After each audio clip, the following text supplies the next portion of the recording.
नमस्कार साथियों, आप देख रहे हैं केशव सिंह वॉइस।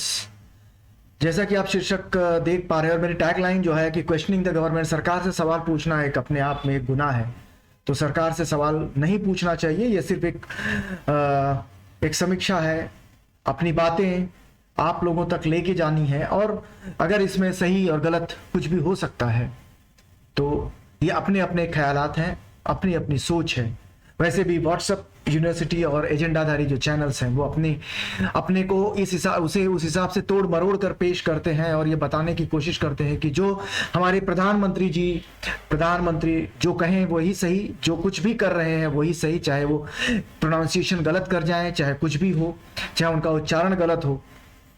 हमारे प्रधानमंत्री जो है अभी हालिया अमेरिका के दौरे पर थे, अमेरिका के दौरे पर गए, वहां पे उन्होंने जो कुछ किया, क्या नहीं किया, उनका विरोध हुआ नहीं हुआ एक अलग बात है। उस पर मैं वीडियो बनाना भी नहीं चाहता और ना ही दिखाना चाहता हूं। हमारे प्रधानमंत्री हैं, जैसे भी हैं, जहां भी हैं, अगर देश के बाहर जा रहे हैं तो उनकी अपनी एक छवि है, उसे वो लेके जाते हैं। उनसे क्या सबरीना सिद्दीकी ने क्या सवाल पूछा और बीजेपी के, और उस सवाल का जो जवाब उन्होंने बड़े ही शालीनता से, जो लोकतंत्र का जो पैमाना जो एक होता है, जो उन्होंने जो टिप्पणी की है, वो उन्होंने जो बताया बड़ा ही शाब्दिक बताया कि वो किताबी बातें वहां पर कही।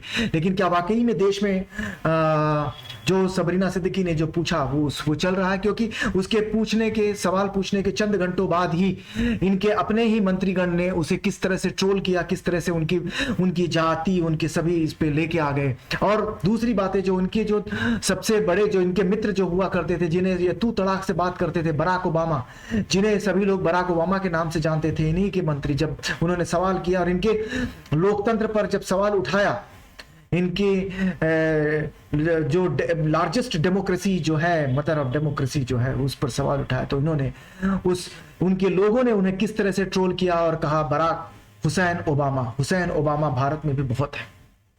तो ये भी हमने देखा, हमने मॉब लिंचिंग भी देखी है, हमने यह भी देखा है कि कैसे हमारे जो एजेंडाधारी जो चैनल्स हैं, एक मूर्ति गिरती है तो उसमें वो मुस्लिम एंगल निकालने की कोशिश करते हैं। हम ये नहीं कभी समझ पाते कि ये जो मानसिकता है, वो मानसिकता जो है वो अलग मानसिकता होती है। वो मानसिकता न हिंदू की होती है न मुस्लिम की होती है। हिंदुओं में भी आज वही कट्टरपन है, मुस्लिमों में तो कट्टरपन था, तो वो भी वही कट्टरपन हम भी लेके आ गए। तो फिर हमारे में और उनमें फर्क क्या पड़ा?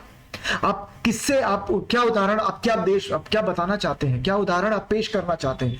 आप भी यही करना चाहते हैं? अगर आप बुरे हैं तो मैं उससे कम बुरा नहीं हूं, मैं उससे कहीं ज्यादा बुरा होके दिखा सकता हूं। तो आइए चलिए दूसरी बात, हमारे प्रधानमंत्री जी देश में आते हैं और सबसे बड़ी बात कि देश का प्रधानमंत्री, जिसे डेमोक्रेसी में, भारत की डेमोक्रेसी में उसे सर्वोच्च स्थान प्राप्त है, वैसे भी संसद में और इसमें राष्ट्रपति का होता है, लेकिन सरकार चलाने और देश की जो बागडोर होती है वो देश के प्रधानमंत्री के हाथों में होती है। देश का प्रधानमंत्री जब बाहर जाता है तो क्या भारत में होने वाले हलचल से क्या वो अनभिज्ञ रहता है?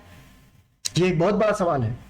और अनभिज्ञ रहना तो रहना, वो जब भारत में आते हैं तो प्रधानमंत्री ने जब वहां से उतरते हैं तो अमर उजाला के से ये लिया गया है, वो सवाल पूछते हैं जेपी नड्डा से, जो कि भारतीय जनता पार्टी के अध्यक्ष हैं। जेपी नड्डा जी से पूछते हैं कि देश में चल क्या रहा है। क्या प्रधानमंत्री को इतना भी नहीं पता है कि देश में चल क्या रहा है? ये एक बड़े शर्म की बात है कि हमारे प्रधानमंत्री देश के बाहर जाते हैं और उन्हें फिर वो वहां जाने के बाद वो ये भूल जाते हैं कि वहां पे देश में पीछे चल क्या रहा है। क्या वो उसका अपडेट नहीं लेते हैं? हमारे गृह मंत्री क्या कर रहे थे? क्या प्रधानमंत्री बताएंगे? प्रधानमंत्री को क्या अध्यक्ष बताएगा कि देश में क्या चल रहा है?